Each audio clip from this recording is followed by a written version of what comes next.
Well, I'll be damned. Hell, I don't even really know what to say. I honestly can't decide if it was so bad it was good, or if it was so fucking stupid.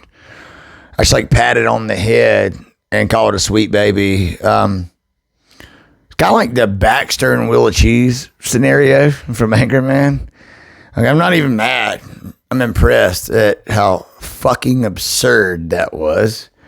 I'm not going to run through the whole show, episode, whatever. I'm going to touch on a couple of things that I can't quite put my finger on.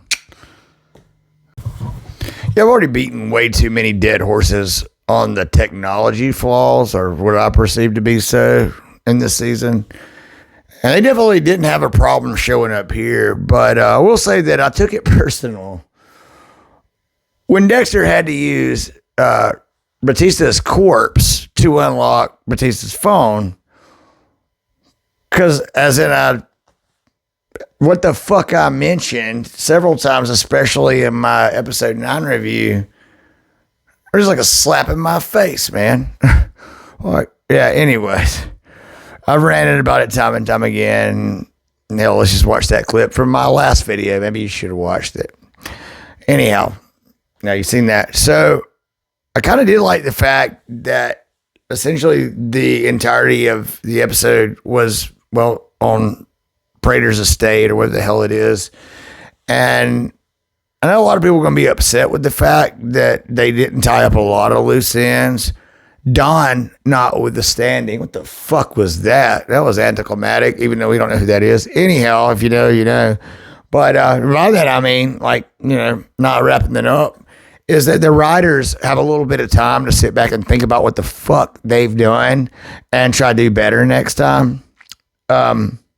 Okay, let's keep going. Again, I'm not going to review the whole episode. I'm just going to skate through a couple of things, put my thumb on them.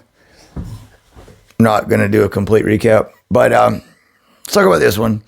So, while Dexter's trapped in the museum, as I apparently have deemed it, we get a completely unnecessary and nonsensical imagined visit from Brian Moser, a.k.a. the Eye Struck Killer, a.k.a. Dexter's brother. And, why nonsensical, you may ask? Well, it's because we have a mentally ill man arguing with a dead serial killer who happens to be his brother that he happened to kill about his confusion, his being Dexter, obviously, and absolute acceptance of this newfound ability to feel empathetic towards people. And that made just about as much sense to me as JoJo Siwa's fucking existence. Meaning none. Arguably my favorite part of the episode.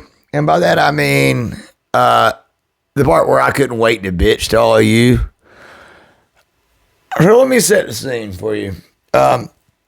Harrison's punk ass is, once again, although it's not the last time in this episode, essentially being held hostage. And bargaining ensues between Dexter and Charlie, because he's found her file that Prater was keeping.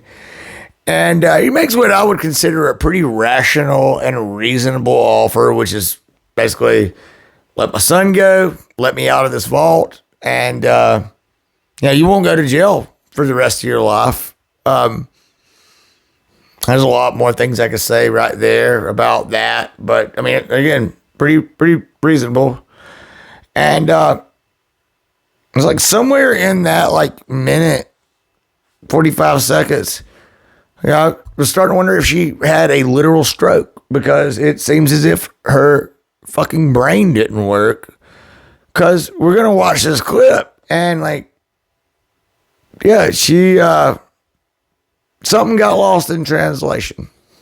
I let your son go, and then I walk away. You die in there. Release those files any sooner, and we'll know how good I am at finding people. A month from now, a year from now. Yeah, you see, ma'am, that's the part you don't understand.